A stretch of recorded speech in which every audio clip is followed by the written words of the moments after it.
मैं पुरुषोत्तम प्रसाद, हिंदी विभाग अध्यक्ष, एलबीएसएम कॉलेज। बच्चों, मैं आज अलंकार से संबंधित अध्ययन प्रस्तुत कर रहा हूँ। इससे पहले मैं कुछ अलंकारों के विषय में चर्चा कर चुका हूँ। यह अलंकार स्नातक सेमेस्टर 3 तथा स्नातकोत्तर प्रथम सेमेस्टर के विद्यार्थियों के लिए अत्यंत उपयोगी है। अतः मैं अलंकार का अध्ययन क्रमानुसार प्रस्तुत कर रहा हूँ। इसे ध्यानपूर्वक सुना जाए। अतिशयोक्ति अलंकार, ध्यान देने की बात है बच्चों। मैं सर्वप्रथम अतिशयोक्ति अलंकार के विषय में बता रहा हूँ। उपमेय को छिपाकर उपमान के साथ उसकी अभेद प्रतीति कराना अतिशयोक्ति अलंकार कहलाता है। अतिशयोक्ति दो शब्दों के मेल से बना है। अतिशय जोड़ उक्ति। अतिशय का अर्थ होता है बढ़ा चढ़ाकर और उक्ति का अर्थ होता है कथन। अतिशयोक्ति अलंकार को निम्नलिखित वर्गों में बांटा गया है। पहला है रूप कातिशयोक्ति। पहला क्या है? रूप कातिशयोक्ति अलंकार। जहाँ भेद में अभेद की प्रतीति दिखाई देती है उसे रूप कातिशयोक्ति अलंकार कहते हैं। उदाहरण के लिए, बांधा था विधु को जिसने इन काली जंजीरों से, मणियों वाले फणियों का मुख क्यों बंधा है हीरों से। यहाँ मुख के बदले चंद्र, केश के बदले काली तथा जंजीर का वर्णन है, अर्थात यहाँ रूप कातिशयोक्ति अलंकार है। दूसरा जो है वह है भेद कातिशयोक्ति अलंकार। भेद कातिशयोक्ति अलंकार। अभेद में यदि भेद की प्रतीति हो तो उसे भेद कातिशयोक्ति अलंकार कहते हैं। उदाहरण के लिए, नई अरुणिमा जगी अनल में, नई उज्ज्वलता नभ में, नभ में नभ नालिमा, नूतन हरियाली भूतल में। नभ में नभ नीलिमा, नूतन हरियाली भूतल में, अर्थात यहाँ भेद कातिशयोक्ति अलंकार है। उसके बाद तीसरा जो है असंबंध अतिशयोक्ति। संबंध में असंबंध की जब प्रतीति हो तो उसे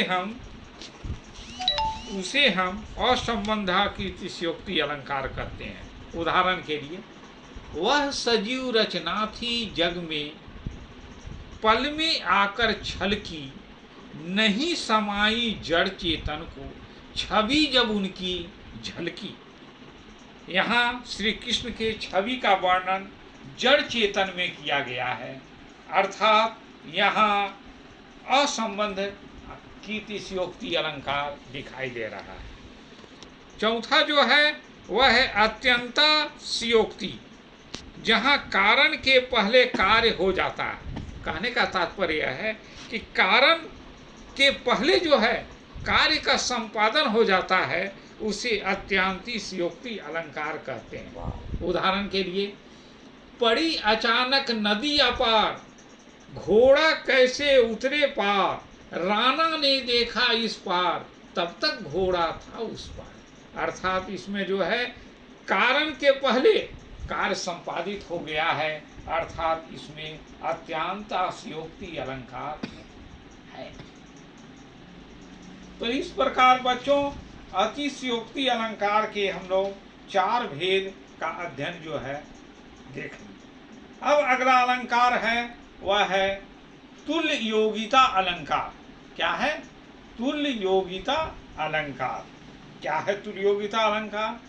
तो अनेक प्रस्तुतों अथवा अनेक अप्रस्तुतों को एक धर्म से संबंध बताना तुल्य योगिता अलंकार कहलाता है।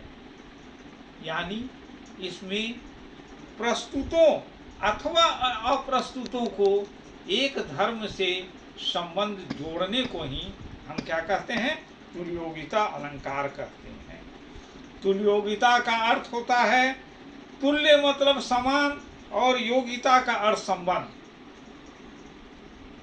अब इसमें हम लोगों को देखना है कि अनेक प्रस्तुतों को एक धर्म से संबंध बताना, अनेक प्रस्तुतों को एक धर्म से संबंध बताना। उदाहरण के लिए देखिए, मानहु मुख दिखरा नवी, दुल्हन करे अनुराग, सास सदन मन ललन हो, शौतीन दियो सुहाग। यहाँ नई दुल्हन की मुख देखी के रूप में सास का घर, प्रियतम का हृदय और शौतीन का सुहाग सौंप देना एक साथ प्रस्तुत किया गया है।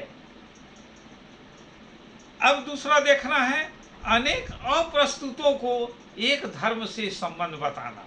उदाहरण के लिए, बंदौ संत समान चित, हित अनहित नहीं कोई, अंजलि गत शुभ सुबन दो, जीमी कर सुगंध कर दो। यहाँ जो है अनेक अप्रस्तुतों का वर्णन एक धर्म से संबंध बताया गया है, अर्थात यहाँ जो है तुल्योगिता अलंकार दिखाई देता है। तो ये हो गया बच्चों तुल्योगिता अलंकार। अगला जो अलंकार का अध्ययन है वह है दीपक अलंकार। अब मैं दीपक अलंकार के विषय में बताने जा रहा हूं। प्रस्तुत संबंध बताना दीपक अलंकार है। देखिए बच्चों, इसमें तुल्योगिता में क्या था, अनेक प्रस्तुतों अथवा अनेक प्रस्तुतों, और इसमें क्या है, प्रस्तुत और अप्रस्तुत दोनों को एक धर्म से संबंध बताना दीपक अलंकार है। उदाहरण के लिए, सरसिज से सर की शोभा, नैनों से तेरे आनन की। यहाँ आनन प्रस्तुत है और सर अप्रस्तुत है। दोनों के शोभा के एक रूप में दिखाई देना, संबंध बताना है, किया गया है, अर्थात यहाँ दीपक अलंकार है। यानी तुल्योगिता और दीपक में ही अंतर हुआ कि तुल्योगिता में अनेक अप्रस्तुतों अथवा अप्रस्तुत रहता है, और यहाँ जो है दीपक में वहाँ क्या है, प्रस्तुत और अप्रस्तुत को एक धर्म से संबंध बताया गया है। अगला जो अलंकार है बच्चों वह है दृष्टांत अलंकार। क्या है, दृष्टांत अलंकार। यदि उपमेय उपमान में, यदि उपमेय उपमान में बिंब प्रतिबिंब का भाव निहित हो तो उसे दृष्टांत अलंकार कहते हैं। दृष्टांत का अर्थ होता है उदाहरण। उदाहरण के लिए देख ले, एक म्यान में दो तलवार नहीं हो सकती है, किसी और पर प्रेमी नारियां क्या पति को सह सकती है।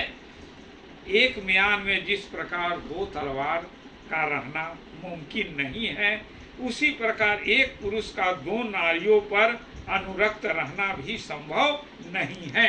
अर्थात यहाँ बिंब और प्रतिबिंब दोनों का भाव अंतर्निहित है, अर्थात यहाँ दृष्टांत अलंकार है। अगला जो अलंकार है बच्चों वह है निर्दर्शना अलंकार। निर्दर्शना अलंकार वस्तुओं का परस्पर संबंध संभव और असंभव होकर इसमें निश्चित का बोध कराता हो, उसे निर्दर्शना अलंकार कहते हैं। जैसे उदाहरण के लिए हम लोग निकले, उन्हें समझाना पत्थर पर दूब जमाने के समान है। कहाँ समझाना और कहाँ पत्थर पर दूब जमाना, अर्थात इस पर जो है संबंध और असमंजस की स्थिति भी है, अर्थात इसमें निर्दर्शना अलंकार के लक्षण दिखाई दे रहे हैं। इसमें एक संभव वस्तु संबंध होता है और दूसरा जो है असंभव वस्तु संबंध होता है। संभव वस्तु संबंध का एक उदाहरण देख ले हम लोग।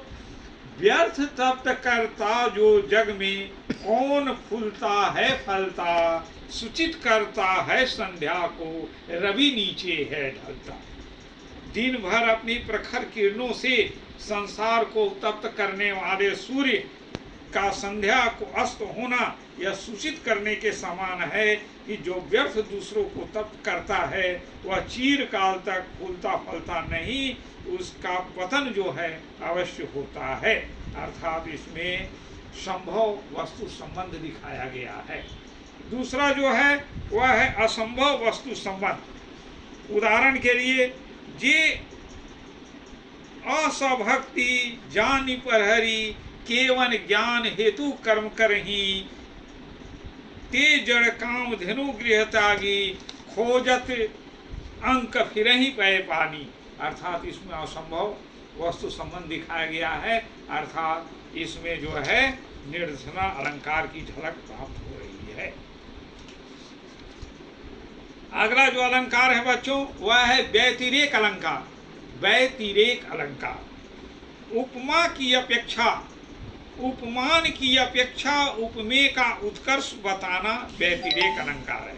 व्यतिरेक का अर्थ होता है विशेष अतिरेक, यानी विशेष और अधिक, विशेष से अधिक की ओर जाए वह व्यतिरेक कहलाता है। उदाहरण के लिए, जिनके जस प्रताप के आगे शशि मलिन रवि शीतल लागे, यहाँ यश और प्रताप उपमेय हैं को चंद्र और सूर्य उपमान से उत्कृष्ट कहा गया है। अर्थात इसमें व्यतिरेक अलंकार की झलक दिखाई दे रही है। इस प्रकार आज मैं इन अलंकारों का वर्णन किया और एक कक्षाएं होगी जो अलंकार संबंधी जो है अध्ययन प्रस्तुत किया जाएगा। इसके लिए आप सबों को बहुत बहुत धन्यवाद।